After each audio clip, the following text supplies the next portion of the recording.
Nakasinati ka ba nga murag mawala o maupos ang iyong pasensya sadyang aduna kay gipaabot unya dugay kaayo nga naabot o aduna kay gipangayo diha sa Ginoo unya dugay kaayo nga naabot nimo ang tubag.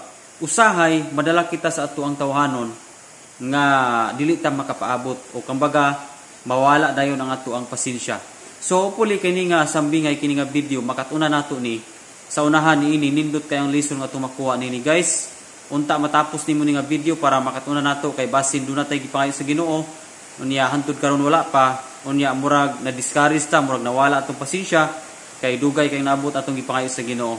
So matag Kristohanon daghan gyud ta nga matag usa nato duna gyud tay gipangayo sa Ginoo. Kumbaga daghan tang gipangayo sa Ginoo nga hantud karon wala pa na nagkinahanglan kita og dako nga pasensya ni ana. So guys, para masabtan nimo ning mao nga sambingay nani ang senaryo sa mga sambingay. Pasensya na ato ang panahon ulan man diri sa amo dapit ulan. So puli nga madungog ra nato atong maong sambingay karon. Para inani ang senaryo, usa ka pamilya, usa ka adlaw niya na kining amahan nagluto og pan. Unya kining anak niyon ang anak pa. Gusto na kumukaon nang imong linuto nga pan. Iyon ang amahan nga anak. Wala pa na siya maluto. Kumbaga, hapit na siya maluto, pero init pa po na anak. Kining anak, namugos yun. Gusto na yun kung mukaon. So, niyang amahan, sige, pilian ng medyo luto-luto na. Kaya di man kakahulat. So, muto, gipunit sa anak ang hapit na maluto, pero di pag yun luto. Muto, gikaon niya, pagkaon niya, napaso ang iyang simod, hasta ang iyang dila. Muto nga, iyang naitsan niya ning pan, wala niya matiyaw sugkaon kay baling kasakita ang iyang gibati sa iyang dila o sa iyang simod nga napaso. Busa giingnan sa siyang papa, giingnan bitaw tika nga hulat usa kay init pa. Imo man yung gipunit tanawa. Unsay natabo napaso na noon ka. So guys, di nila takutob sa mga istorya. Simple lang ug mubo lang kay itong istorya karon. Apan aduna tay dako nga lesson nga makuha nini. Nga ang ato ang pagpangayo sa Ginoo nagkinahanglan kita og dako nga pasensya. Ang ato ang gipaabot nga mga tubag sa Ginoo nagkinahanglan og dako nga pasensya. Matud pa sa Santiago 1 bersikulo 6 abot sa city nga niyon siya papangayua siya uban ang pagtuo sa wala gay pagduha-duha kay ang nagduha-duha sama sa balod nga mosunod bisag asa huy pa sa hangin. Ang tao nga sama nini dili makapaabot nga hatagan sa Ginoo sa iyang gipangayo. Usahay guys, madaog kita sa tawhanon nga kanaw itong dili ta kapaabot. Ang tinuod ana aduna tay pagduha-duha. Ang tinuod ana wala tay pagtuo. Kay kung naa pa tay pagtuo, dili ta magduha-duha. O kung naa pa tay pagtuo, makapaabot ta. Pero mailhan nimo ang tao nga wala siya'y pagtuo sa iyang gipangayo tungod kay dili gyud na siya makapaabot. Munang niyon diri Santiago 1 City nga ang tao nga sama niya na dili gyud na siya makapaabot. O di ba? So mailhan nimo ang tao nga aduna day pagduha-duha sa iyang gipangayo kay di na siya kapaabot. Guys, kung naatay pagtuo karon, kung unsay imong gipangayo sa Ginoo makapaabot gyud ka ikaw ako. Kung duna kay pagtuo sa imong gipangayo nga moabot diha nimo, imo ginahulaton.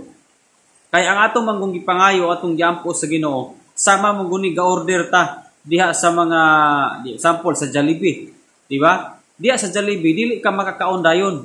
Kinahanglan pagkang mulinya. Niya paglinya nimo, pag abot na nito sa imuhang turno, mo-order ka onya humana kag order pero papaabuton pa ka, di ba? Pahulaton pa ka. Mga 15 minutes usa pa moabot ang imuhang gi-order. Di ba dili diha dayon ang imong gi-order, imo dayong makaon. Kun dili kinahanglan pa nimo nga hulaton. Pareho usab sa ato ang mga giampo o gipangayo sa Ginoo.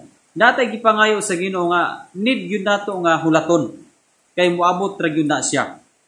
Ang uban dili sila makapaabot, ang uban nagduha-duha na hinuon. Hangtod nga niabot sa punto nga wala na gyud sila nangayo sa ilahang ginaampo atong una. Muna nga kung kita karon do na tay gipangayo mga Kristohanon nga hantud karon wala pa, dugay na kayo natong giampo unya hantud karon wala pa gyud. paabot lang yun, pasensya. Need gyud ta og pasensya. Kay nganuman, kung dili ta makapasensya, magka-ingon-ingon gyud ang ato ang kinabuhi. Tanawa sa maong sambingay. Kaya wala man siya kapasensya, nagdali man siya, iyang man dayong gikao, nagkapaso-paso siya. Daghan sa mga Kristohanon karon nasama niya na. Tungod kay na nagdali man sila, di man sila kapaabot, nagkaingon-ingon hinuning kinabuhi. Munang ang Dios dili siya gusto nga magkaingon-ingon atong kinabuhi. Kinahanglan nga paabuton ginato. Kay nganuman guys, nga makayon man ta nga ang tubag sa Ginoo dugay man sa atong mga ipangayo. Tungod kay dili pataridi sa maong tubag. Kung moabot unya nang ato ang gipangayo, basin mo nay makaingon nga malayo ta sa Ginoo. So, munang dili gyud na ihatag dayon sa Ginoo hangtod nga dili ta maridi sa ato ang kinaiya sa atong kaugalingon. Kay for example, nangayo ka og kadato, di ba? Unya kung dili ready ang atong karakter, gitagaan ka og daghang kwarta. Muya kung may hinungdan nga muyong ka nga dili sa ako musimba ron kay busy sa ako aning akong negosyo, dapat ko'y asikasuhonon sa ako ang panlapianong bahin, o di ba? So, buot pasabot nga dili gyud na mahitabo nga ang atong karakter mayon ana ang mahitabo sa unahan. Kay dili gusto ang Ginoo niya na. Ang gusto sa Ginoo nga hatagan ta niya nga ready na ta. Nga dili niya siya may makaingon atong gipangayo nga malayo ta sa Ginoo. Karong panahon na daghan kayong nalayo sa Ginoo kay nganuman naa sila gipangayo apan nagdali sila. Muna nga kay wa pa man naabot sa ilaha, okay? Ni backslide na sila, wala na sila magsimba, wala na sila mangalagad sa Ginoo. Pero guys, kini nga sambingay unta makuha mo ni Gleason nga diha sa pagpangalagad nato, diha sa atong gipangayo sa Ginoo, need gyud ta og dako nga pasensya. Kay kung wala tay dako nga pasensya, madiscourage gud ka sa imong gipangayo. Pero ang tubag sa Ginoo, tanan natong giampo nanay tubag ang Ginoo. Kaso lang dili pataridi sa maong tubag. Dili pata kabalong mo manage unya kung ihatag na sa Ginoo. Ang gusto sa Ginoo nga inig tubag niya, inig paabot niya sa maong tubag diri nato, kabalo na tang mo manage niya nang maong atong gipangayo. Kay basin unya hatagan ta dikta unya dili ta kabalong mo manage. Magka-ingon-ingon unya atong kinabuhi, basin unya atong kinabuhi inoon magkagidlay hinom kinabuhi hinom nahimo hinom tang miserable tungod ra sa maong tubag. Daghang mga tawo karon daghang mga Kristiyanong nasama niya na nagampo silang silpon o niya na nagdali gidayon so nangutang kay dili man kaapaabot nga magtigom, dili siya kapaabot nga katog yung kas so giutang karon kay nagdali man nakautang gyud tuod pero kutkot hinuos ulo tungod sa balayron. Gawas pa niya na tungod kay naabot man to nga dili time iya man gipugos gyud nga maabot gyud dayon so mo hinungdan nga katong cellphone mo gamit nga nalayo sa Ginoo, di ba? So kinahanglan nga magamping das tong gipangayo kay ang kung wala pa na makita nato materially, wala pa nato na makita physically, ang gitubag anag una sa Ginoo ang atong kinaiya. Gusto ang Dios nga atong gilagaran nga mausab una ang atong kinaiya. Usa ta mo dawat sa maong tubag. Kay kung dili mausab atong kinaiya, unya moabot na ang atong gipangayo, basin unya og maunay hinungdan nga magpagarbuta, muna hinungdan nga mahimo utang pride na nun nga tao, di ba? So daghan kay mga senaryo ana karon muna magamping tas tong gipangayo. Ang gusto sa Ginoo nga ang karakter gyud maunag usab sa atoa.